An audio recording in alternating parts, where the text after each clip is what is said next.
In today's world, hardly would you find people that know the in-depth details of how Chanel came to be. However, you would see celebrities, public figures, and other persons across the diverse sphere of life spotting designs from the Chanel brand. Early life of the founder. Chanel is, in fact, the name of the mastermind behind the brand. She went by Coco Chanel, but her birth-given name was Gabrielle Boehner Chanel. Born on August 19, 1883, in Saumur, a western France town, Chanel became the famous brand's inspirational story. While her later life would make you doubt the authenticity of this history, we cannot argue with the facts. As opposed to the glamour you would associate with the iconic fashion designer, Chanel grew up poor. Throughout her lifetime, Gabrielle Chanel preferred to offer various fictional versions of her early life, perhaps in a bid to blur out the painful experiences of growing up in severe poverty. The early years of her life were anything but glamorous. But as you already know, that changed quickly. Her birth mother was a laundry woman and her father was a peddler who sold work clothing and undergarments on the black market, trying his luck in numerous places to keep the family afloat. But when Gabrielle turned 12, her mother died after a brief battle with tuberculosis disease. While luck can be translated from Gabrielle's French name, Boehner, luck didn't seem to be much on her side during this period. Following her mother's death and her father's inability to finance the livelihood of his children, he put Gabrielle and her sisters in an orphanage run by nuns, and he never came back. Even after her severe grim childhood, she still managed to build a fashion empire that outlived her. And while living in an orphanage could have been a nightmare in the early stages, there was an upside to it. Where it all began. Gabrielle, like many other girls, was taught how to sew during her time in the orphanage. A skill she took to heart so much that it quickly became her ticket out of the life she was used to. At this point, the new skill was in its infancy. When she turned 18, she left the orphanage for a Catholic boarding house in the town of Malines, and during school holidays, she was able to spend the bulk of her time with her family, where she gained more sewing experience. She began her professional journey by working for a local tailor as a seamstress, but it was not a smooth ride either. She left this role after a while to become a shop girl. She also worked as a cafe singer for a few years. It was at this time that the name Coco became known to her. Many believe that the name was established from one of her songs which she performed in clubs in Vichy and Malines, but she maintained that the name came as a shortened version of coquette, a French word meaning kept woman. Whatever the background story, we know that from this point on, Gabrielle began referring to herself as Coco. Like her seamstress and shop girl duties, her singing career was short-lived, and she moved to Deauville, an upscale holiday destination in France's Normandy region. This was where she met Etienne Balsan, a former military officer and wealthy textile heir. Gabrielle moved in with him and began designing hats. From a seamstress singer to a hat designer. Designing hats started when she moved in with the ex-military officer, but this union was short-lived. After a short while, she met the wealthy English industrialist Arthur Edward "Boy" Capel. Many people believe that Arthur Edward was Chanel's backbone, which is not far from the truth. He gave her a Parisian apartment and financed her first stores. Coco opened a hat boutique in Paris, the first of its kind, and she called it Chanel Modes. While her luck was a bit grim in the early stage of her life, the coming years after opening the first store came with affluence. Her boutique was reportedly the favorite of many. It was a top spot for that period's most famous French actresses. Their unwavering alliance and purchase of her products helped to establish her brand and authenticated her reputation as one of the best designers in town. Before long, styles associated with the Chanel brand were to be found all over Paris.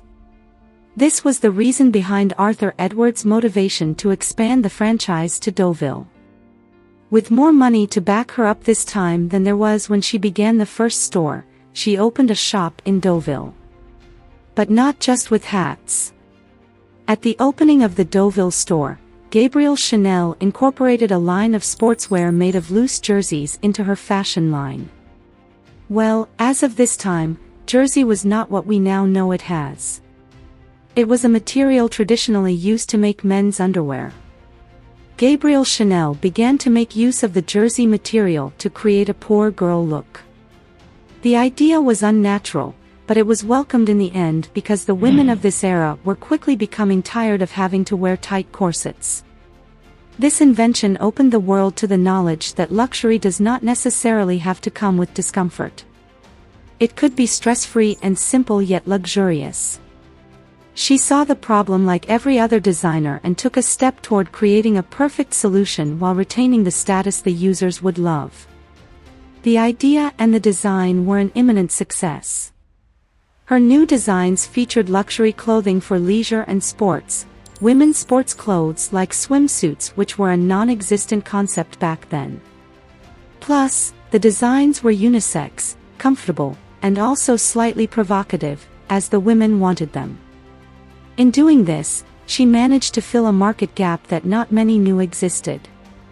Her affluence grew, her influence was unmatched, and she was featured in a number of magazines, news articles, and other media platforms.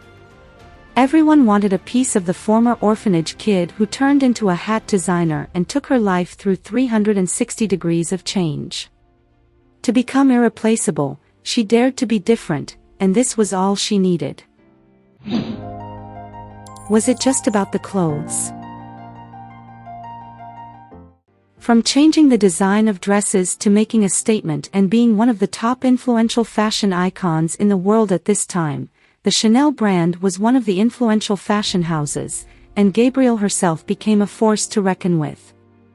She reportedly had people change their haircut to her style because she wore her hair that way. But this was far from the end. The fragrance industry was another site that remained unaffected by her expertise. The number 5 fragrance. The business was thriving, and Gabrielle Chanel decided to delve into the untouched sphere, fragrance. By 1921, the world got to know of the very first Chanel fragrance. But the outcome of the fragrance venture was not as profitable as her fashion enterprise. The fragrance she unveiled, Chanel No. 5, was created by Ernest Bose. During this time, Ernest was one of France's most talented perfume creators, so it seemed like an excellent opportunity for a union between a talented fashion icon and designer and a talented perfume curator. Creating this fragrance took Coco entering a deal with Ernest and her business associates, Pierre and Paul Wertheimer.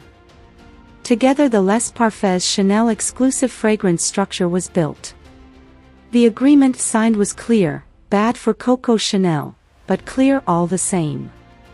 While the contract was set to bring more fame and attention to the Chanel brand, little attention was placed on the proceeds. Perhaps, it seemed inconsequential at that time. By the agreement reached, 70% of the profits were to go to the Wertheimer brothers because they were the establishment's sole sponsors. 20% was to go to Théophile Bader with a promise to be the very first departmental store to offer the exclusive fragrance. In the end, just 10% was reserved for Gabrielle Chanel. Chanel No. 5 was a great success. It was a combination of jasmine and several other floral scents, which made the perfume more complex and mysterious than the perfumes that were on the market at the time. But it wasn't just the fragrance that drew people in. It was the brand name and the packaging. Of course, Chanel was the first major fashion designer to introduce a perfume, but she not only introduced the fragrance, she also changed the design of the package. Far from the typical and boring side shapes, Chanel No. 5 came in a simple but sleek bottle. Perhaps, if Chanel had known how large the venture would grow to be, she would not have signed the 10% allocation. The fragrance's success made the product become the financial basis of the entire Chanel empire. Coco was never able to renegotiate the terms of her contract to increase her royalties, but in the end, she received a sizable profit. The brief fall of Chanel. Good things sometimes have to end. And sometimes, the reason they end is solely the actions and inactions of humans. In this case, it was the action. By the late 1920s, the Chanel fashion house was reportedly worth millions.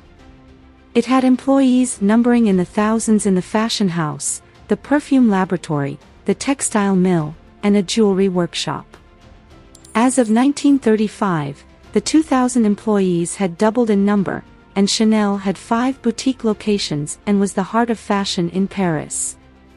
Then, the Second World War began, and an almost irrecoverable mistake was made. The time of World War II was one of silence, and it was noted that Gabrielle Chanel withdrew to the shores of Lake Geneva, where she lived for 15 years on the royalties of her perfumes. But, the truth would prove otherwise. While the part about her closing her fashion house when the Nazis occupied the French capital was true, the official reports skillfully hid the fact that the perfume boutique remained in operation. Remaining in operation wasn't much of a big deal. It was the fact that the boutique remained in operation to German soldiers who would troop in to buy bottles of Chanel No. 5 for their sweethearts. Surprisingly, this was not all. It was further revealed that her withdrawal from the public space was not solely because of the war. It was to aid her spending more time entangled in the arms of her German officer lover in her suite at the Ritz luxury hotel. A betrayal of her birth country, the Chanel brand began to be ostracized by the people of Paris. In the end, the Americans were much quicker to forget the wartime misdeeds, and she began to re-establish herself and the Chanel brand as it was before the Germans invaded the capital. This was in 1954. Chanel after Gabrielle Chanel. Chanel approached Pierre Wertheimer for business advice and capital, and the New Deal saw to the creation and unveiling of leather handbags, new models of the jewelry line, and masculine perfumeries. By the 1960s, Coco and the Chanel brand were back in business, and the fame grew from their hence. Then came January 10, 1971, when she passed away in her suite at the Ritz Hotel. After her death, the leadership of the company was handed down to Yvonne Dudel, Jean Cazabin, and Philippe Guibourge. After some time, Jacques Wertheimer, the son of Pierre Wertheimer, bought the controlling interest in the House of Chanel. Although during his time as the head, he was constantly criticized for having more interest in horse racing than he was in running the firm he was the head of.